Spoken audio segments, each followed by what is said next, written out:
Good morning students. बच्चे, आज हम लेसन 6 का पार्ट 4 जो है वो करने जा रहे हैं और आज इस पार्ट में हमारा ये चैप्टर जो है वो ख़त्म हो जाएगा। लेसन का नाम जैसे कि हम जानते हैं द 3 ऑर्डर्स हैं।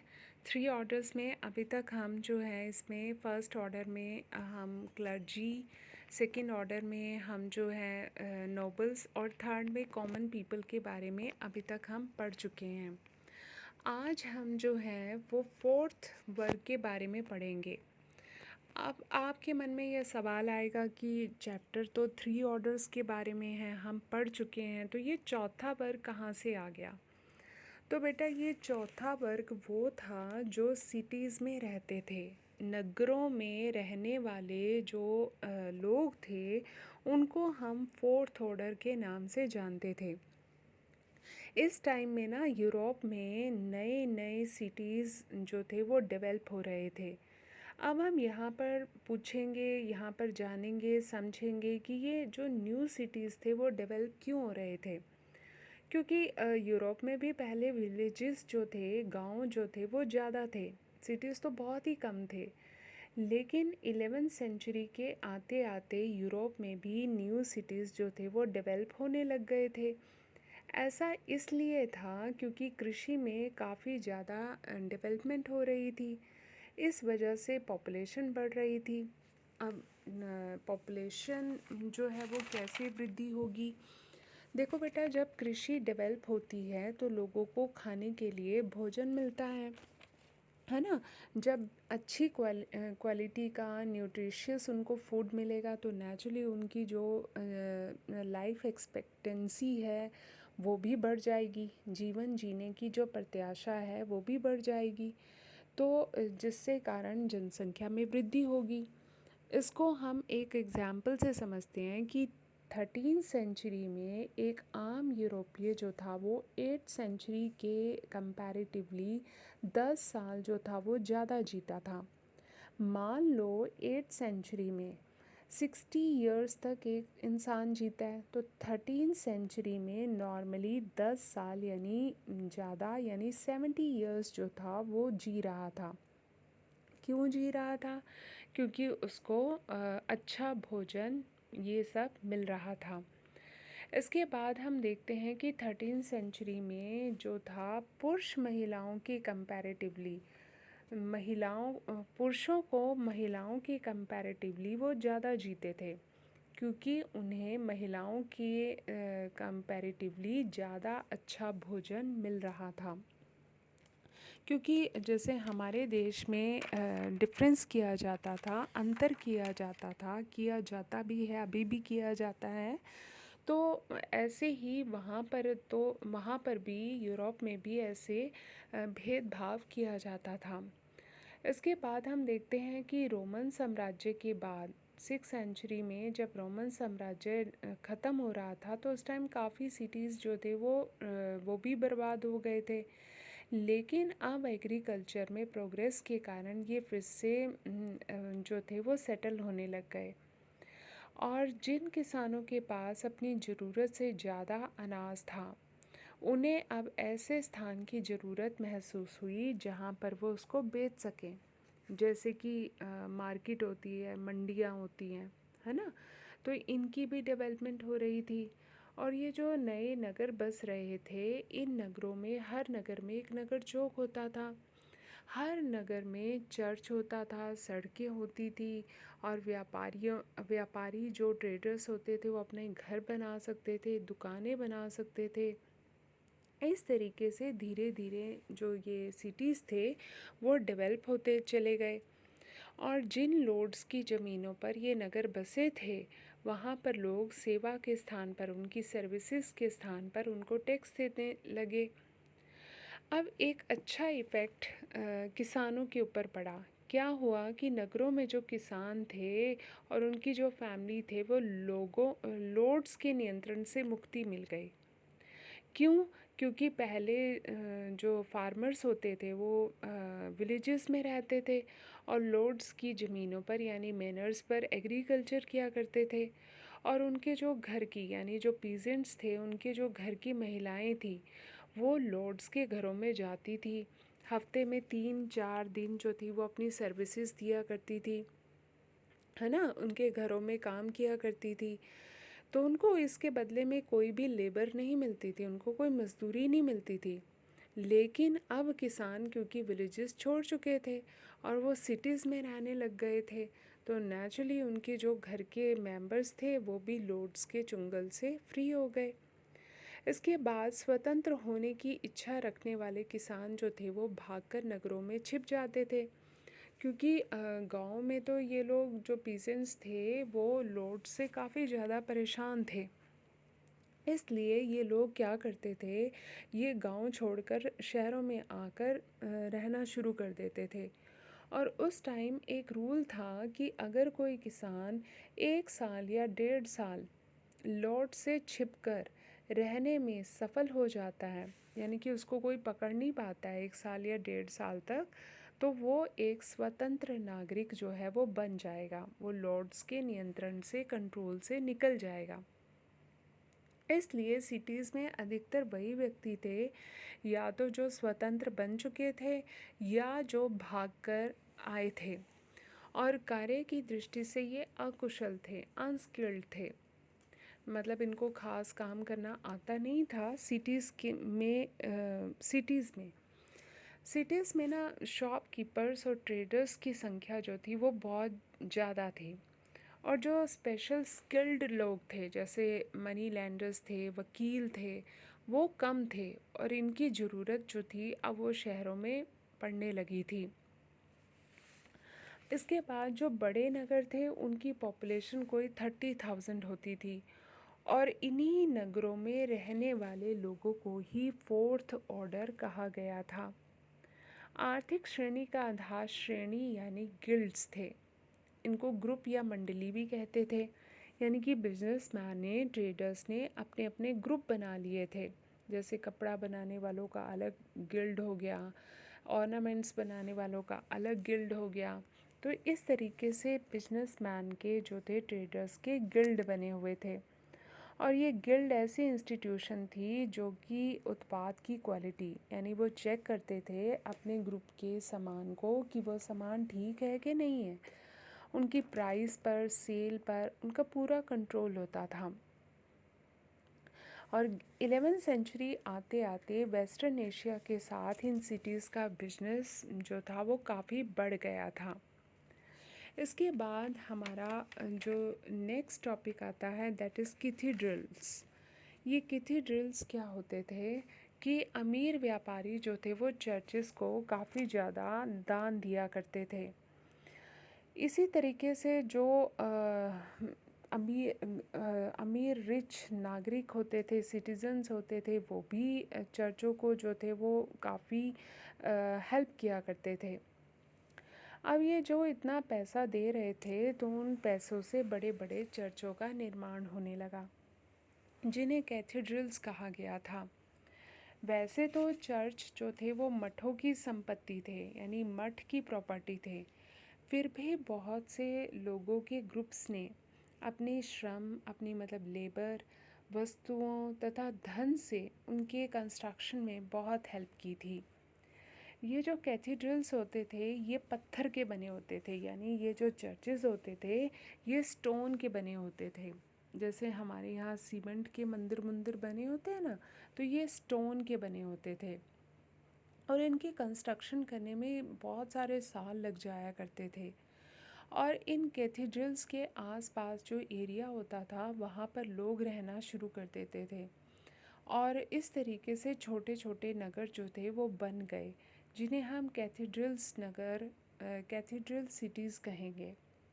अब ये कैथीड्रल यानी ये जो चर्च थे, पत्थर के जो चर्च थे, वो ये कैसे बनाए जाते थे? ये इस तरीके से बनाए जाते थे कि प्रीस्ट की आवाज़ जो है लोगों को साफ सुनाई दे सके, यानी जब पादरी अंदर प्रे कर रहे हों या कुछ प्रीच कर रहे हों तो लोगों को साफ सुनाई दे सके। और जो भिक्षु होते थे, यानी जो ये मॉन्क्स, नन्स थे, ये जब गायन करते थे, सिंगिंग करते थे, तो इनका म्यूज़िक जो था वो आसपास के लोगों को साफ सुनाई दे सके। और जब बेल्स बजें चर्चेस में तो लोगों को पता चल जाए कि चर्चेस में प्रे हो रही है। तो इस तरीके से मतलब ये चर्चेस बनाए जाते थे कि इनकी आवाज़ गूंजती थी और दूर तक जो थी वो सुनाई देती थी। और इनकी जो विंडोज़ होती थी ना वो कलरफुल जो मिरर्स होते थे उनसे बनाई जाती थी। शीशे जो थे वो रंगीन होते थे। जब दिन के टाइम इनके ऊपर सन रेज़ पड़ती थी तो अंदर का जो वातावरण था वो बहुत ब्राइट हो जाता था।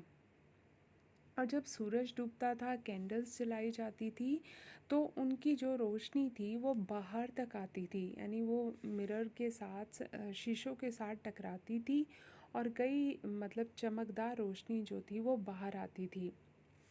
और कहता है कि इनके जो कैथेड्रल्स होते थे, जो चर्चेस होते थे, इनकी खिड़कियों पर बाइबल की जो स्टोरीज़ थी वो खोदी मतलब बनाई गई थी, जिन्हें कि एक इलिटरेट इंसान भी आसानी से समझ सकता था।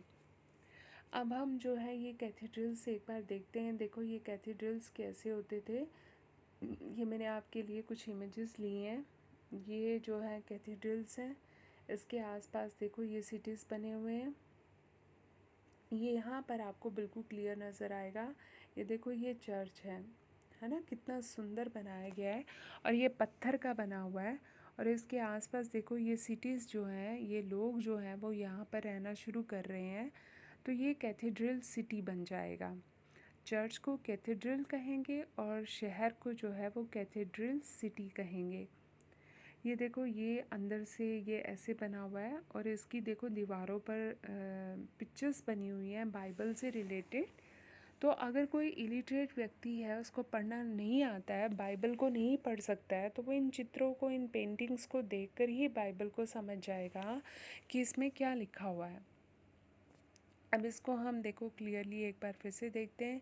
ये देखो ये कैथेड्रल है, ये चर्च है। इसकी ये देखो रूफ्स पर भी जो है वो पिक्चर्स बनी हुई हैं। और ये देखो कितनी सुंदर जो है स्कल्पचर्स जो हैं वो खड़े किए गए हैं, है ना। तो ये चर्च है, ये आप पहले देख चुके हो। ये भी चर्च है। इसकी दीवारों पर जो है वो सुंदर बहुत सुंदर कलरफुल जो है पिक्चर्स बनी हुई हैं। ये भी जो है कैथेड्रल है। ठीक है, तो ये आपने बता देना है कि ये हमें कैथेड्रल सिटीज़ की जो है ये ख़ास बात है।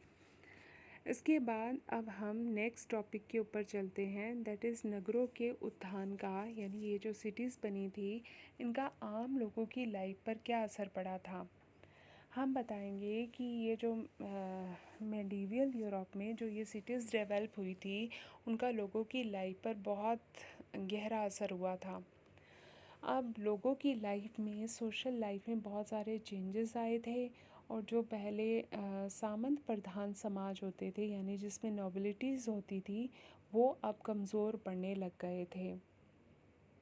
व्यक्तिगत स्वतंत्रता, पर्सनल फ्रीडम की इम्पोर्टेंस काफ़ी बढ़ गई थी।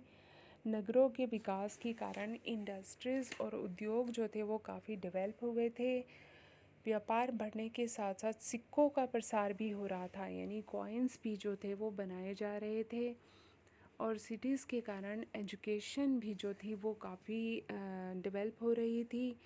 और इस वजह से समाज और धर्म सुधार आंदोलनों को जो था वो बल मिला था। यानी ये जो पढ़ लिख कर लोग मिडिल क्लास बना रहे थे, ये मिडिल क्लास जो होती है वो सबसे इंटेलिजेंट क्लास होती है। तो ये लोग जो थे सोसाइटी को सुधारने के लिए कई इन्होंने मूवमेंट्स चलाए थे। इसके बाद हमारा लास्ट टॉपिक है कि यूरोप में 14वीं सेंचुरी का संकट क्या था। हम बताएंगे कि 14वीं सदी में यूरोप का आर्थिक विस्तार जो था वो काफ़ी स्लो हो गया था। इस संकट के लिए मुख्य रूप से निम्नलिखित कारण रिस्पॉन्सिबल थे। सबसे पहले आता है चेंज इन क्लाइमेट, मौसम में परिवर्तन। हम बताएंगे कि 13वीं सेंचुरी के अंत तक जो नॉर्थ यूरोप था वहाँ पर बहुत ज़बरदस्त गर्मी पड़ती थी, लेकिन अब इसका स्थान जो था वो ठंडी शीत ऋतु ने ले लिया था और वो भी ज़बरदस्त ठंड जो थी वो पड़ने लग गई थी, जिसके कारण फसल उगाने वाले जो सीज़न थे वो छोटे हो गए थे और जो हाइट्स पर जो हाई एल्टीट्यूड्स पर जो लैंड थी उस पर फसलें उस पर क्रॉप्स उगाना जो था वो इम्पॉसिबल हो गया था। और इसी टाइम क्या हुआ कि फ्लड्स आ रहे थे और स्टॉर्म्स आ रहे थे, जिसके कारण कृषि को काफ़ी नुकसान पहुंचा था। और नुकसान पहुंचा तो सरकार को भी जो था टैक्सेस में जो इनकम होती थी वो काफ़ी कम हो गई। इसके बाद है जनसंख्या में वृद्धि। 13वीं सदी से पहले की अनुकूल जलवायु में अनेक जंगलों और चारागाहों को कृषि भूमि में बदल दिया गया था। ठीक है, जिसके कारण चारागाहों जो पैस्चर्स थे उनकी कमी हो गई। अब पैस्चर्स कम हुए तो नेचुरली पशुओं की जो संख्या थी वो भी कम हो गई।